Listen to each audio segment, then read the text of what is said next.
He cleans toilets. He is 9 years old, living in a reform school in rural Kentucky alongside tobacco farmers and kids carrying knives. Surrounded by the poorest county in America, he is an immigrant, an outsider, and by all conventional metrics, a statistical non-entity. Fast forward 50 years, the same kid is the longest serving tech CEO on the planet. He is the architect behind a $2 trillion empire that functions as the central nervous system of the modern world. He is Jensen Huang, and the company is NVIDIA. Because the distance between cleaning a dorm room toilet in Kentucky and handling Elon Musk, the world's first AI supercomputer, isn't about hard work. It's about a specific, terrifying mental operating system. Jensen didn't just build a better graphics card. He looked at the entire architecture of computing, realized the world was processing data incorrectly, and bet the entire farm repeatedly on a physics-based truth that no one else could see. He stood on the brink of vaporizing his company not once, not twice, but constantly. The market wrote his obituary a dozen times. Wall Street screamed for him to stay in his lane. But what he unleashed instead wasn't just a product pivot. It was a fundamental restructuring of how humanity processes intelligence. Today, we are stripping away the leather jacket and the stock price to hand you the 5 first principles Jensen Huang used to dominate in the future. Or I would say, dominate right now. This is how you master the art of the impossible. So let's begin with the first principle. The radical intellectual honesty. The year is 1995. NVIDIA is effectively dead. They have one product, the NV1, and it is catastrophic failure. Jensen had bet on a technology called quadrilaterals for rendering 3D graphics. The rest of the world, led by Microsoft, decided to use triangles. It's over. They have 30 days of cash left. Their only lifeline is a contract with Sega to build their game console. But Jensen knows the chip they are building for Sega, based on this flawed quadrilateral technology, is going to fail. Most CEOs in this position would fake it. They would deliver a subpar product, take the money, and pray for a miracle. They would engage in the sunk cost fallacy, terrified of admitting they wasted years of development. Jensen did the unthinkable. He walked into the office of the CEO of Sega, a man named Irimajiri, and he stripped himself bare. He said, "I cannot finish this contract. The technology is wrong. If we build this, it will be inferior. You should find another partner." But then he delivered a twist. He said, "I need you to pay me the full amount anyway. Because if you don't, we will go out of business. And I need that money to invent the chip that will actually work." It sounds insane. It sounds like arrogance. But it was strategic purity. He exposed the reality of the situation to the one person who could save him. He leveraged vulnerability as a weapon. The Sega CEO, stunned by dishonesty, agreed. He paid them. NVIDIA lived. Strategy 1 is, when the foundation is rotten, do not renovate, detonate. Admit the failure immediately. Salvage the capital and pivot with zero ego. And this leads us to the second principle. Simulation as salvation. They have a Sega money, $5 million. That is it. They have one shot to build the Riva 128 chip. If they miss, they are dust. In the hardware business, you tape out a chip, send it to a foundry, and wait months to see if it works. They didn't have months. They didn't have the capital for a second try.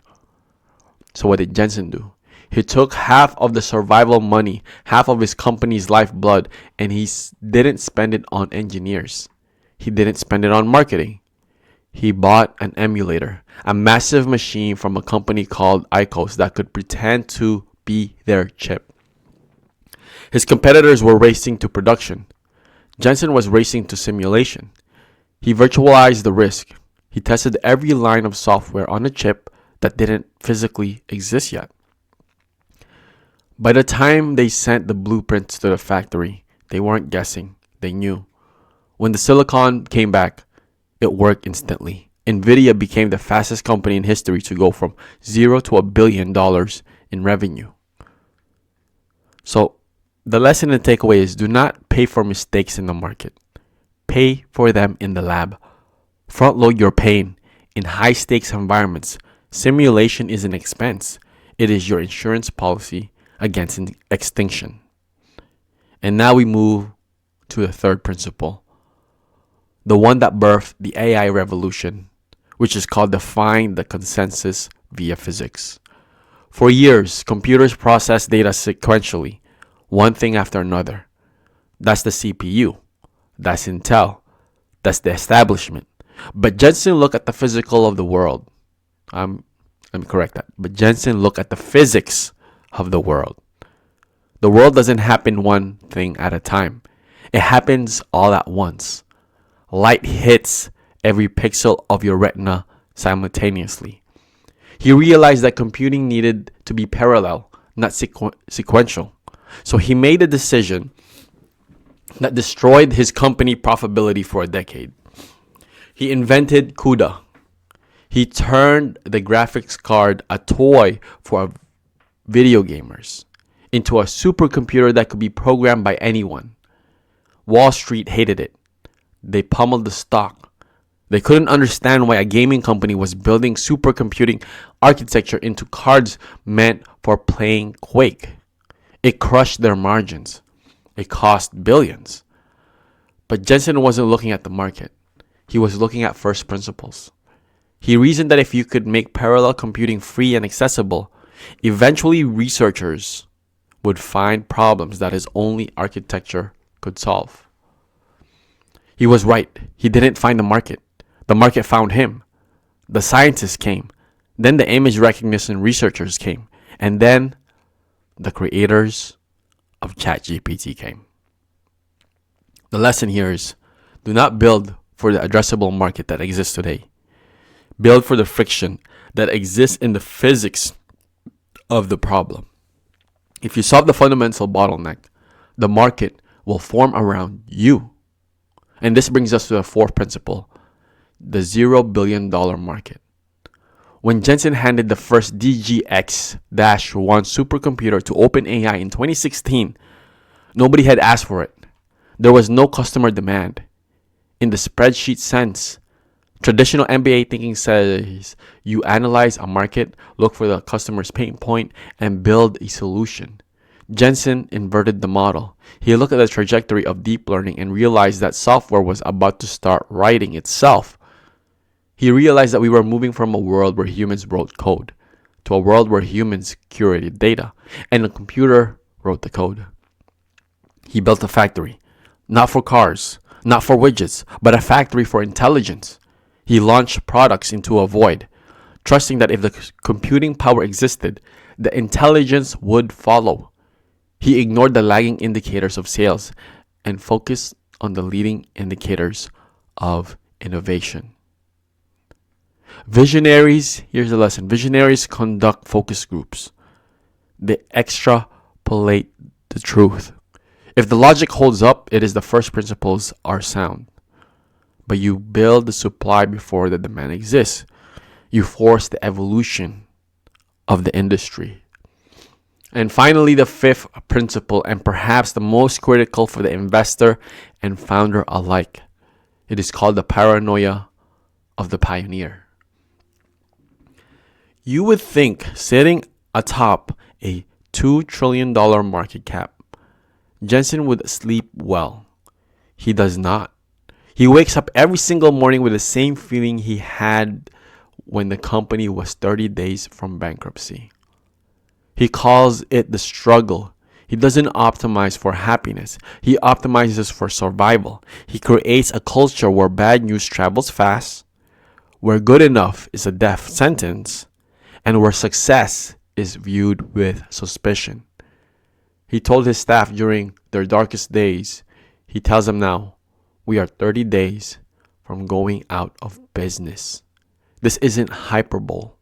It is a psychological defense mechanism against complacency. In a world where technology moves at the speed of light, if you are celebrating yesterday's win, you are already losing tomorrow's war. And what is the lesson? Well, success is the most dangerous narcotic. You must artificially induce a state of existential threat.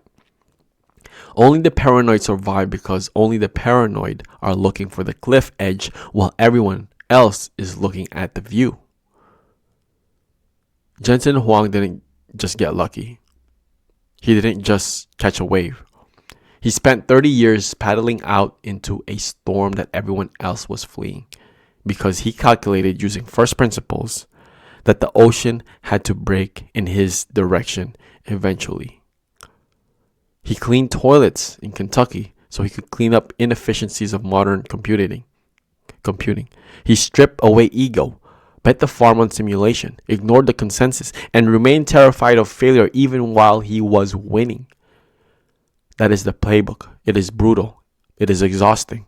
It is the only way to build something that changes the species. If this podcast resonated with you, well, there's going to be more hidden gems in the next few episodes that are coming out. So, if you don't want to miss out, hit subscribe now and share this episode with a fellow strategist in your circle who refuse to play by the conventional rules. Your insights are our currency, and our community is growing. So now, some chase returns. We architect empires. Join us. Be a part of the community. Subscribe if you haven't already. Hit the bell button. And see you on the next episode. Peace.